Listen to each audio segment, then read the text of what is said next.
자, 오늘은 피 흘린 발자취 제1장입니다. 앞에 서문 내용과 또 중복되는 내용이지만 굉장히 중요한 부분입니다. 어떤 교회가 참된 교회인가? 우리는 지난 시간에 어떤 교회가 참된 교회인지 그 특징들을 2시간에 거쳐서 살펴보았었죠. 자, 교재 17쪽입니다. 옛날들을 기억하고 많은 세대의 연수를 생각하라. 내 아비에게 물어보면 그가 내게 보여줄 것이요, 내 어른들에게 물어보면 그들이 내게 말해 주리라. 이스라엘 백성들의 경우이죠. 오늘날 우리가 알고 있는 기독교, 즉 그리스도교는 AD 25년에서 30년경 로마 제국의 영토 안에서 주 예수 그리스도로 말미암아 시작되었다. 그죠? 교회는 예수 그리스도로 말미암아 시작되었죠. 교회의 시작의 뿌리는 예수 그리스도께 있죠. 로마 제국은 세계 역사상 가장 큰 제국들 중에 하나였다. 그리고 당시 로마 제국의 영토는 사람들이 거주하는 거의 모든 세계를 포함하고 있었으며 카이사 티베리우스가 그 황제였다. 종교에 있어서 당시 로마 제국은 우상 숭배를 하고 있었는데 심지어는 황제들을 숭배하기까지 했죠. 황제 숭배. 그리스도인들을 처음부터 그렇게 로마 제국이 박해하지 않았어요. 왜냐하면 뭐 이따가 배우겠지만은 그리스도인들은 범죄하지 않고 사회에 무슨 해악을 끼치지 않았고, 오히려 그리스도인들 때문에 많은 사람들이 좋은 영향을 받았기 때문에 그리스도인들을 대놓고 해악스러운 존재로 여기지 않았어요. 경멸하지 않았어요. 점차 이제 마귀가 황제들을 통해서 그리스도인들을 박해하고 괴롭히기 시작했죠. 처음부터는 아니에요. 처음부터는 아닙니다. 그들도 그들의 신을 따라 섬기는 것이지 하고 용인을 했습니다. 그러나 이제 점차 막이 들린 황제들 때문에 대표적인 사람이 네로 황제죠. 그리스도인들을 아주 박대를 했어요. 다 신교였다. 많은 열렬한 신자들과 숭배자들이 있었으며 그것은 단순히 사람들의 종교가 아니라 그 제국의 종교였다. 곧 그것은 법률로 제정되었고 정부에 의하여 유지되는 국교였다. 그 당시 유대인들은 독립된 한 민족으로 존속할 수 없었고 로마족의 전 영토에 흩어져 있었다. 그렇지만 그들은 예루살렘에 그들의 성전을 가지고 있었고 그곳으로 예배하러 갔으며 그들의 종교에 대하여 열렬했다. 그러나 그것은 다신교의 경우와 같이 곧 형식주의로 흘러 점차 힘을 잃고 말았다. 그러나 기독교는 이 세상의 종교가 아니므로 그 창사자께서는 그것에 지상의 영광이나 세속적인 권세를 부여하시지 않았다. 그러므로 기독교는 제도나 국가 또는 정부의 도움을 바라지 않았으며 카이사의 폐위를 요구하지도 않았던 것이다. 그 창사자이신 예수님께서는 다음과 같이 말씀하셨다. 카이사의 것은 카이사에게, 하나님의 것은 하나님께 바치라. 또 영적인 종교이므로 세속적인 정부와 싸우지 않았다. 오히려 그리스도인들은 정부의 법률을 존중히 여기라는 가르침을 받아왔었다. 지금 다음 그 제시된 말씀들이 굉장히 중요한 말씀들입니다. 로마서 13장에 하나님께서 정하지 않은 권세는 없다고 했어요. 모든 권세에 복종하라고 했고요. 디도서 3장 1절 말씀 보세요. 디도서 3장 1절. 그들을 일깨워 정사나 권세 있는 자들에게 복종하고 행정관들에게 순종하며 모든 선한 일에 예비하고, 그렇게 말씀하고 있고요. 그 다음에 베드로전서 2장 보세요. 베드로전서 2장에서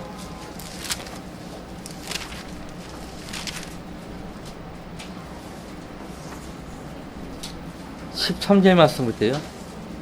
주를 위하여 인간의 모든 법령에 복종하되 권세 있는 왕에게나 혹은 악을 행하는 자들을 벌하고 선을 행하는 자들을 칭찬하라고 그가 보낸 관리들에게 하라. 그가 보낸 관리들에게 하라. 로마서 13장에서는 하나님의 일꾼들이라고 그렇게 말씀하고 있습니다. 하나님의 일꾼들. 이는 하나님의 뜻이 그러함이니 너희가 선을 행함으로 어리석은 사람들의 무지를 잠잠케 하려는 것이니라. 자유롭게 행하되 너희의 자유를 악의 구실로 사용하지 말고 하나님의 종들로서 사용하라. 모든 사람을 존경하고 형제를 사랑하며 하나님을 두려워하고 왕을 존경하라. 그러니까 이대로 실행하면 이 세상으로부터 비난받을 이유가 전혀 없습니다. 그렇죠? 이제 기독교의 특징이요, 요점이라고 말할 수 있는 몇 가지 것에 대하여 주의를 환기시키고자 한다. 우리들이 2000년이라는 기나긴 세월을 통하여 특히 순교의 피로 물들었던 1200년간이라는 캄캄한 암흑시대를 통하여 기독교의 자취를 더듬어 보려면 이러한 특징들을 잘 알아둘 필요가 있다. 때때로 이러한 특징들 중에는 보존되지 못하고 거의 완전히 사라져 버린 것도 있지만 언제까지나 지울 수 없는 특징도 몇 가지 있을 것이다. 보존되지 못하고 거의 완전히 사라져 버린 것도 있지만 이게 무슨 말이냐면 박해를 하면서 거의 다 우리 그리스도인들에 대한 역사적 기록이요 다 소실되었습니다. 그 말을 하는 것입니다. 그러므로 주의 깊게 기도하는 마음으로 살펴보자. 우리는 많은 허위와 위선에 부딪히게 될 것이다. 그러므로 가능한 한 믿을 수 있는 역사를 통하여 또 그보다 더욱 확실한 하나님의 말씀과 거룩한 진리를 통하여 이 종교의 자취를 더듬어 보기로 하겠다. 종교라는 말이 나오니까 이질감이 있죠. 1차적으로 종교는 신앙입니다. 기독교와 관련된 종교는 예수 그리스도를 믿는 신앙을 가리킵니다. 그 외에는 다 이제 종교 행위로 그렇게 보죠. 틀림없고 확실한 몇 가지 특징들이 있어요. 중복되는 내용이 앞에서 우리가 살펴본 중복된 내용이지만 아주 중요한 내용이니까 다시 한번 보겠습니다. 여러 세기를 되짚어 내려가는 동안 우리는 다음과 같은 기독교의 뚜렷한 특징에 기준을 두고 있지 않은 채 어떤 다른 것을 교리로 가르치고 있는 사람들이나 단체를 만나게 될 것인데 그때에는 다음의 사실에 주의해야 한다. 첫 번째, 이 종교의 주인공이신 예수 그리스도는 그의 추종자 곧 제자들로 교회를 조직하셨다. 그렇죠. 12 제자들로 교회를 조직하셨습니다. 그리고 이 종교가 널리 전파되어 다른 제자들이 생겨남에 따라 그들이 다시 다른 교회들을 세우게 되었다. 자, 두 번째, 이 조직체 즉 교회에는 성경과 사도 및 초대교회가 실시하였던 규례에 따라 단 두 가지의 직분, 목사와 집사가 있었다. 교회라는 것이 꼭 성도들로 이루어진 모임이라고만 생각하면 안 되고요. 근데 교회라는 그 말 자체가 세상으로부터 불러냄을 받은 무리라는 뜻입니다. 그 사도행전 19장에 의하면요, 이교도들의 그 집회를 가리켜서 교회라고 불렀습니다. 그러니까 그 이교도들도 어떤 목적 하에 세상으로부터 구별된 모임을 갖고 있었던 거예요. 꼭 지금 신약교회만 교회가 아니에요. 교회가 그런 의미로 쓰여지고 있다는 것을 알아둘 필요가 있고요. 자, 두 번째, 이 조직체, 그 교회에는 성경과 사도 및 초대교회가 실시하였던 규례에 따라 단 두 가지의 직분, 목사와 집사가 있었다. 목사를 감독이라고 불렀고 목사와 집사 모두 교회에서 선출하며 교회의 종이 되는 것이었다. 성경을 유심히 잘 관찰해 보시면 그 한 지역 교회에서 양육받은 사람들이 목사와 집사로 세워지는 것입니다. 교회가 교회를 낳잖아요. 교회가 교회를 낳는다고요. 그래서 어떤 사람을 지역교회 목사가 유심히 관찰을 합니다. 관찰을 하라고 했잖아요. 디모데전서 3장에서. 그래서 목사 안수는 자신의 교회 담임 목사의 추인에 의해서 이루어집니다. 교재에는 없는 부분이니까요. 목사 안수는 자신의 교회 담임 목사의 추인에 의해서 이루어집니다. 이건 원칙이에요. 집사의 경우도 마찬가지예요. 그 사람이 섬겨왔던 지역교회에서 선출되는 것이 원칙입니다. 이 교회에 집사가 없다고 해서 다른 교회에서 데려올 수 없다는 거예요. 그 지역교회는 그 지역교회 안에서 일꾼이 길러져야 한다는 말이에요. 이 안에서 일꾼이 없다고 다른 데서 가져올 수가 없어요. 빌려올 수가 없다고요. 무슨 말인지 아시겠죠? 왜냐하면 그 지역교회도 일꾼이 필요한 거예요. 근데 우리나라 상황이요, 너무 절실한 상황이에요. 어디에서나 사람 보내서 복음을 전해줘야 하고 말씀으로 양육을 해야 되는 아주 절실한 상황이기 때문에 어쩔 수 없이 지역교회에서 일꾼이 있으면은 일꾼이 필요한 곳에 보내는 것입니다. 지금 우리나라의 경우는 성경 침례교회를 하나님께서 세우셔가지고 그 성경 침례교회에서 양육받은 사람들이 복음이 필요하고 하나님 말씀 필요한 곳에 보내지는 거예요. 저도 그렇게 인천으로 보내심을 받은 거죠. 잊지 말아야 될 사항은 목사든지 집사든지 한 지역교회에서 양육을 받고 훈련받은 사람이어야 한다는 거예요. 지역교회가 지역교회를 낳는다고요? 믿음이 다른, 교리가 다른 그런 교회에서 일꾼을 데려올 수 없다는 말이에요. 세 번째 20페이지, 각 교회들은 그 운영과 성도를 훈계함에 있어서 서로 완전히 분리되고 독립되어 있어야 한다. 사도행전을 잘 보시면요, 하나님의 사역에 있어서는 지역교회들이 서로 도왔습니다. 하지만 이렇게 통제를 하지 않아요. 서로 사역에 관해서는 돕지만은 통제하지 않아요. 교재 보시면 예루살렘 교회는 안티옥 교회를 다스릴 권리를 가지고 있지 않았고, 안티옥 교회는 에베소는 고린도 교회를 다스릴 권리를 가지고 있지 않았다. 즉 교회 운영은 자치적이고 독립적이어야 한다. 지역교회 안에서 일하는 문제는 그 지역교회 안에서 해결을 해야 돼요. 세 번째 사항이 굉장히 중요한 부분입니다. 지역교회 독립성, 자치성이에요. 그래서 뭐 교단이라든지 총이라든지 이런 걸 통해 가지고 막 지역교회들을 다스리고 그렇게 하지 않아요. 우리 성경여러분 교회는 교단이 아닙니다. 그걸 아셔야 돼요. 서로 친교하고 사역에 관해서는 서로 돕고 그렇게 하는 것입니다. 성경대로 하는 것이에요. 그 다음에 네 번째, 교회에는 단 두 가지 의식만 있는데 이는 침례와 주의 만찬이다. 이것은 항구적인 것으로, 그러니까 주님 오실 때까지예요. 또한 기념으로서 시행되어야 한다. 기념. 그 이상도 그 이하도 아니에요. 기념이에요. 그 다음에 다섯 번째, 구원받은 사람들만 교회의 회원으로 받아들여야 한다. 구원받은 사람들. 그러니까 주께서 그 교회에 구원받은 사람들을 날마다 더해 주셨다라는 말씀이 사도행전 2장 47절에 나오잖아요. 구원받지 않은 사람들은 지역교회 회원이 될 수 없다는 말이에요. 그 사람이 구원받았는가 안 받았는가는 간증을 통해서 확인할 수 있어. 그죠? 간증을 통해서. 우리 교회에 처음 오시는 분들은 항상 우리가 구원받았는가의 여부를 항상 묻지 않습니까? 성경대로는 교회는 항상 어디 가나 구원받았느냐 그 간증을 하게 돼 있어요. 그렇지 않고는 회원으로 간주할 수 없어요. 자, 구원받은 사람들은 율법의 행위로서가 아니라 은혜로서 구원을 받은 것이다. 그죠? 구원받은 사람들만이 주의 만찬에 참여할 수 있으며 구원받지 않은 사람들은 참여할 수 없어요.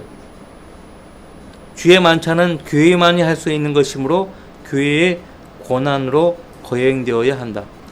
자, 여섯 번째, 영감받은 성경만이 조직체로서의 교회뿐만 아니라 그 조직체에 속한 성도 각 개인의 믿음과 실행에 대한 유일한 최종 권위가 된다. 그죠? 일곱 번째, 교회의 창사자이며 그 회원들의 구세주가 되시는 예수 그리스도는 유일한 주시오 입법자이시며 교회의 유일한 머리가 되신다. 교회는 다만 주의 뜻과 이미 완성된 법률을 실행하는 집행부일 뿐 결코 옛 법률을 수정하고 삭제하여 새 법률을 제정하는 입법부가 되어서는 안 된다. 하나님 말씀이 교회의 법인데 교회 법인 그 하나님 말씀을 교회가 뜯어고칠 권한이 없다는 것이에요. 말씀을 실행하는 곳이지 말씀을 제정하는 곳이 아니에요. 자, 8번째 21페이지.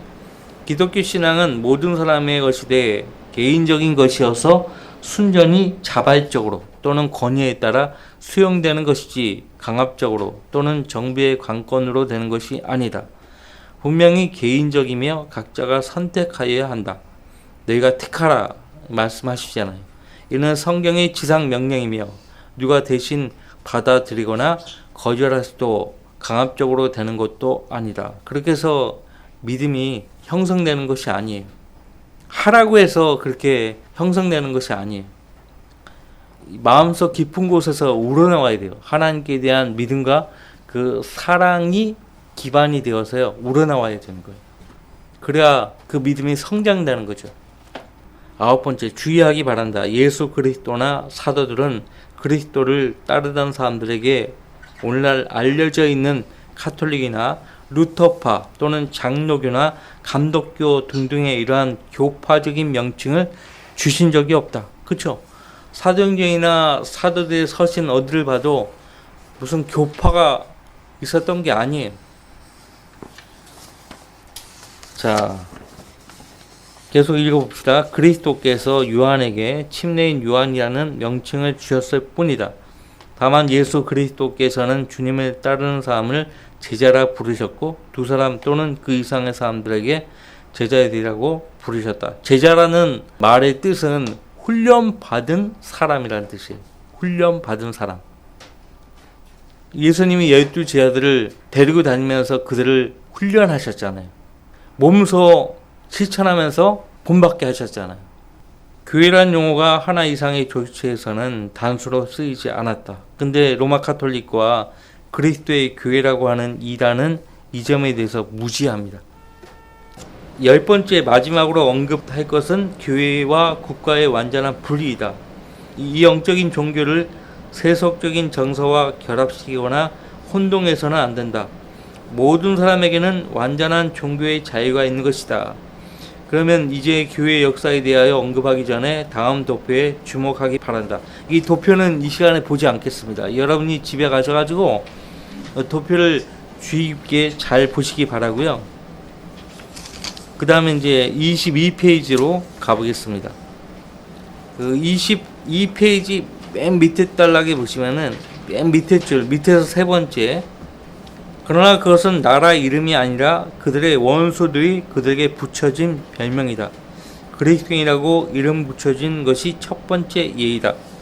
원수들이 붙여준 별명, 그러니까 그 지도자의 이름에 따라 가지고 몬타니스트, 노바티안, 도나티스트, 폴리시안, 알비엔스, 와이덴스, 카타리, 롤라드 이런 식으로 붙여줬어요.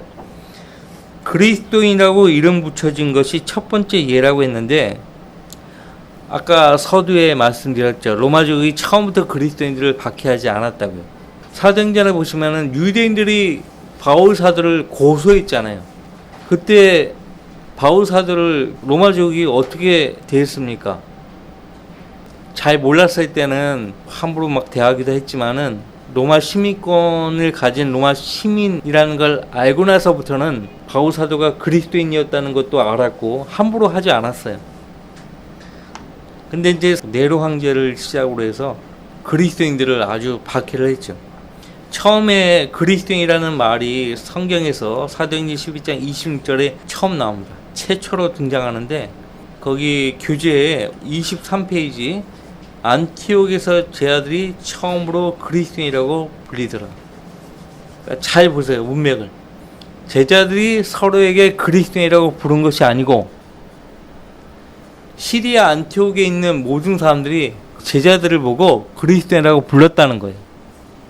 이게 경멸해서 그렇게 부른 것이 아니에요. 당시 안티옥 사람들이요, 그리스도의 제자들을 가리켜서 그리스도인이라고 부른 것은 그들을 경멸해서 말한 것이 아니고 그들도 지금 자기들이 믿고 섬기는 신이 있잖아요. 우상들 있잖아요.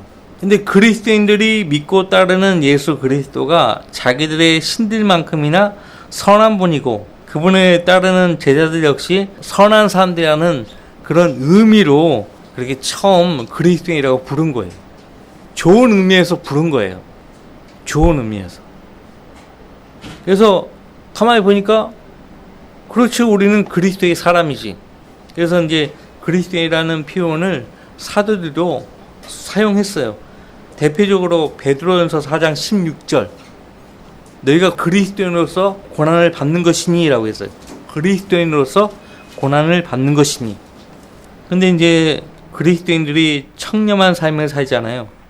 그리고 세상이 악하다고 증거하는 복음 전파 때문에 점차 로마 제국에 시기심을 불러일으켰고 갈등을 유발해서 그리스도인이라는 이름이 경멸과 증오의 상징으로 바뀌었던 것이에요. 제가 하는 말이 무슨 말인지 아시겠죠? 처음부터 경멸과 증오의 상징으로 그렇게 그리스도인이라고 불렸던 것이 아니에요. 우리의 신이 선한 것처럼 저들이 믿고 따르는 예수 그리스도라는 그 신도 선하다. 왜냐하면 그리스도인들이 법령을 잘 지키고 무례하게 행동하지 않고 항상 친절을 베풀고 남의 것을 훔치거나 거짓말하거나 사회에 무리를 빚거나 그렇게 하지 않았거든요. 그러니까 지금 규제에 그리스도인이라고 이름 붙여준 것은 첫 번째 예라고 했는데 점차 그렇게 경멸과 증오의 상징으로 바뀌었다는 것이에요. 그래서 규제 23페이지, 이는 AD 43년경에 일어난 일이다. 사도행전 12장의 경우에요. 이교도들과 유대교도들이 그들을 조소하기 위해서 붙여주었던 이름인 것이다. 그 안에 있는 다른 모든 이름도 다 이렇게 하여 붙여진 것이다. 몬타니스트, 노바티안, 도나티스트, 폴리시안, 알비겐스, 와이덴스, 그리고 제친네 교도들. 너무 선하게 살기 때문에 사람들로부터 마음을 얻은 거예요. 박해에도 불구하고 굴하지 않고 그들의 신앙에 따르고. 그러니까 이 세상 사람들이 봤을 때는 그렇지, 믿어도 저렇게 믿어야지. 가마를 준 거예요. 가마를. 그 맨 밑에 단락에 몇 개의 이중으로 된 원도 교회를 표시하는 것이다. 그러나 이것은 잘못된 교회, 즉 교리나 실행에 있어서 과오를 범했던 교회들이다. 베드로, 바울 및 요한이 죽기 전에도 벌써 이러한 교회가 많이 있었다. 그렇죠. 그 사도 요한 서신을 보면 두 형제가 나오잖아요. 데메트리오. 그 다음에 디오트레페. 누가 참된 일꾼입니까? 데메트리오죠. 디오트레페는 스스로 교회 안에서 으뜸이 되고자 했고 사도들을 영접하지 않은 거예요. 하나님을 섬기는 그 신실한 형제자매들을 영접하지 않은 거예요. 오히려 교회에서 그들을 내쫓아버린 거예요. 그러니까 그 교회는 잘못된 교회죠. 자, 시간이 많이 지났으므로 제2장은 다음 주에 하도록 하죠. 여러분들 집에 요한계시록 주석서를 갖고 계시면 요한계시록 2장과 3장에 교회 역사가 나옵니다. 피터 러크만 목사님께서 교회 역사를 누구나 읽었을 때 감명 깊도록 잘 정리하셨어요. 그 부분을 참조하시기 바랍니다. 다음 주에는 2장을 공부하도록 하겠습니다.